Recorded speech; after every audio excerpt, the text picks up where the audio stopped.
Bismillah. Asyhadu an la ilaha illallah wahdahu la syarikalah wa asyhadu anna Muhammadan abduhu wa rasuluh. Amma ba'du. Nahmaduhu wa nusalli ala rasulihil karim wa ala abdihil masihil maud. Assalamualaikum warahmatullahi wabarakatuh. Jumpa lagi para pendengar Pelita Ilahi yang dianugerahi kasih sayang ilahi. Assalamualaikum warahmatullahi wabarakatuh. Kali ini saya ingin menyampaikan berkenaan dengan amal perbuatan yang paling menyenangkan di sisi ilahi. Dalam sebuah mulakat, ada seorang lajna imailah bertanya kepada Hajar Khalifatul Masih Al-Khamis, yakni manakah amalan yang paling disenangi dan yang paling dibenci di sisi ilahi. Di dalam hal ini Hajar Khalifatul Masih Waqid telah menjawab bahwa faktanya adalah amalan tindakan tersebut dapat bervariasi tergantung pada keadaan individu seseorang. Hajar Khalifatul Masih Al-Khamis Ayat Ta'ala bin Arsyil Aziz telah menggambarkan ada seseorang pria datang kepada Nabi Muhammad Rasulullah Sallallahu Alaihi Wasallam dan bertanya tentang perbuatan baik apa yang harus dia lakukan. Lalu Rasulullah SAW menjawab, layani atau berbakti kepada kedua orang tuamu. Itu menyenangkan Allah Ta'ala. Kemudian ada seseorang laki-laki lain datang dan bertanya tentang perbuatan baik apa yang harus dia lakukan yang diridhoi Allah Ta'ala. Dalam hal ini Rasulullah SAW telah bersabda, berikanlah pengorbanan harta di jalan ilahi, yang demikian itu diridhoi Allah Ta'ala. Kemudian datang pula orang ketiga dan bertanya tentang perbuatan baik apa yang harus dia lakukan yang diridhoi Allah Ta'ala. Nabi Muhammad Rasulullah SAW menjawab, berperanglah di jalan Allah Ta'ala. Demikian pula orang yang keempat datang dan dia diberitahu beberapa amalan-amalan lainnya. Para pendengar Pelita Ilahi yang dianugerahi kasih sayang ilahi. Jadi di sini Nabi Muhammad Rasulullah Sallallahu Alaihi Wasallam menyadari keadaan mereka dan bahkan mengetahui kelemahan apa yang dimiliki seseorang atau yang bertanya tadi. Lalu beliau memberikan jawaban sesuai keadaan mereka. Dengan itu Allah Ta'ala juga akan membimbingnya. Jadi tindakan amalan dapat bervariasi tergantung pada keadaan individu seseorang untuk menarik kesenangan dan ridho ilahi. Allah Ta'ala juga telah memberikan 700 perintah dalam Al-Quran yang meliputi perbuatan baik dan juga larangannya. Allah Ta'ala juga telah menetapkan tindakan apa yang harus dilakukan dan mana yang harus ditinggalkan atau dilarang. perintah dan larangan yang boleh dan tidak boleh dilakukan. Allah Ta'ala telah memberikan tuntunannya masing-masing. Sekarang, seseorang harus melihat sendiri kelemahan apa yang ia miliki, yang kemudian dia berniat untuk dapat menghilangkannya. Dan perbuatan baik apa yang saat ini tidak ia lakukan, kemudian juga dia dapat memulai untuk melakukannya. Jadi, jika setiap orang melakukan analisis, melihat dirinya sendiri dengan cara ini, maka hal itu akan mengarah pada reformasi, akan ada perbaikan, akan ada perubahan. Oleh karena itu, seseorang harus mencari fatwa dari dirinya sendiri. Oleh karena itu, seseorang harus mencari fatwa dari dirinya sendiri.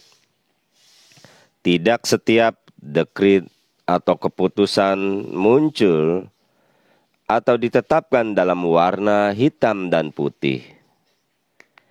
Pada prinsipnya, instruksinya adalah untuk menemukan kelemahan seseorang dan mencoba untuk menghilangkannya. Atau lebih tepatnya, tidak hanya untuk menghilangkan kelemahan saja, akan tetapi dia juga harus melakukan perbuatan baik. Oleh karena itu, prinsip dasar yang dinyatakan oleh Allah Ta'ala adalah bahwa Anda memiliki dua tanggung jawab. Pertama adalah memenuhi hak-hak yang dimiliki Allah Ta'ala, yaitu hak beribadah kepadanya. Jika hak beribadah kepada Allah Ta'ala terpenuhi dengan baik, maka Allah Ta'ala akan memberikan kekuatan kepada manusia untuk terus melakukan perbuatan baik karena hak ibadahnya tersebut.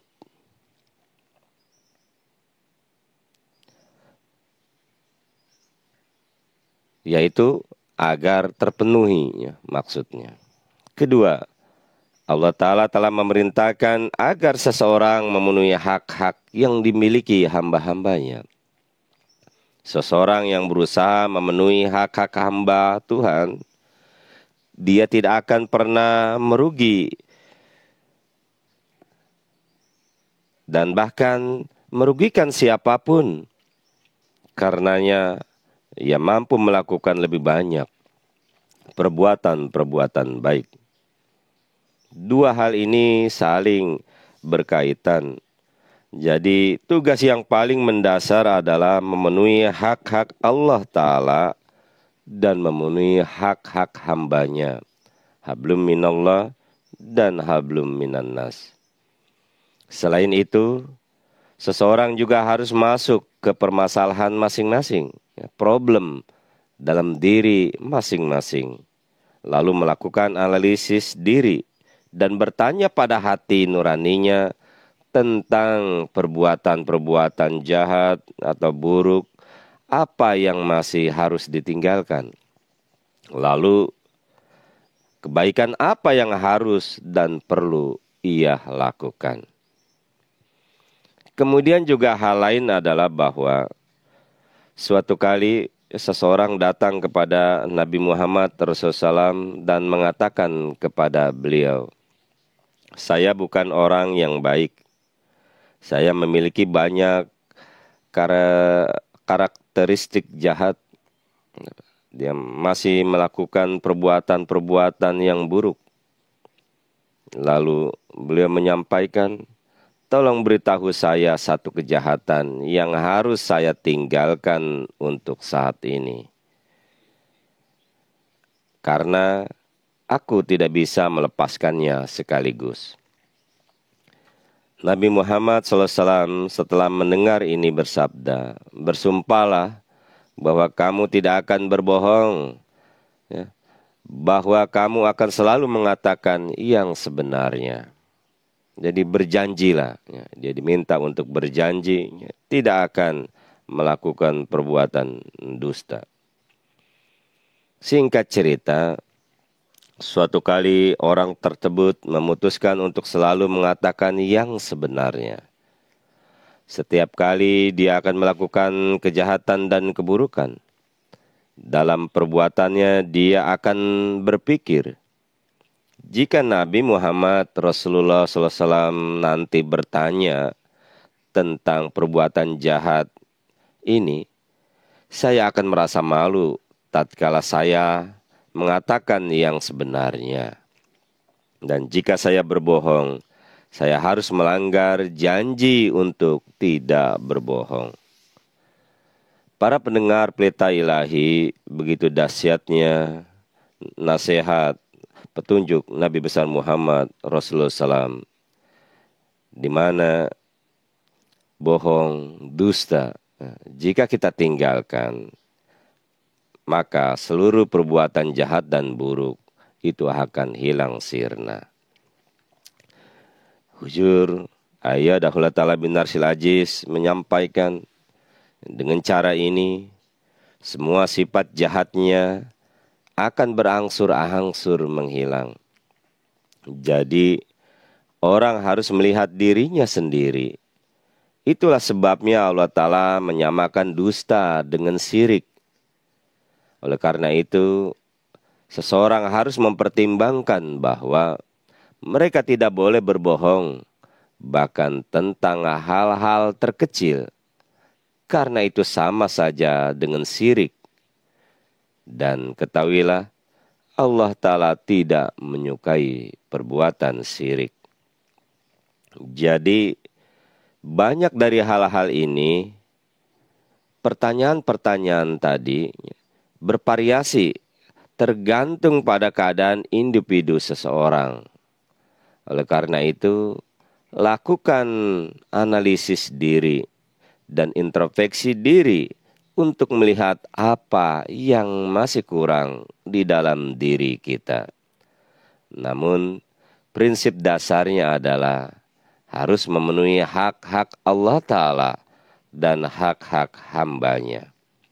Setiap kali kita mulai melakukan sesuatu, maka harus mempertimbangkan bahwa ingatlah Allah Ta'ala selalu mengawasi kita. Ketika seseorang yakin bahwa Allah Ta'ala selalu dan senantiasa mengawasinya dan setiap perbuatan kita, maka kita akan melawan kejahatan dan secara otomatis juga kita akan melakukan perbuatan baik. Para pendengar Pelita Ilahi yang dianugerahi kasih sayang Ilahi, inilah berkenaan dengan amal perbuatan yang paling menyenangi di sisi Ilahi. Setiap kita mempunyai kelemahan dan kekurangan. Dan oleh karena itu, kekurangan-kekurangan yang ada didata, ditulis, ya berusaha satu demi satu ya, untuk menguranginya agar hal-hal tersebut ya, dapat menarik keridhaan Allah Subhanahu wa Ta'ala. Kunci dari semua kejahatan yang harus kita tinggalkan adalah tinggalkan, jauhi bohong dan dusta. Semoga hal ini dapat bermanfaat bagi semua para pendengar Pelita Ilahi yang dianugerahi kasih sayang Ilahi. Wassalamu ala manittaba'al huda wa akhiru da'wana anil hamdulillahi rabbil alamin. Assalamualaikum warahmatullahi wabarakatuh.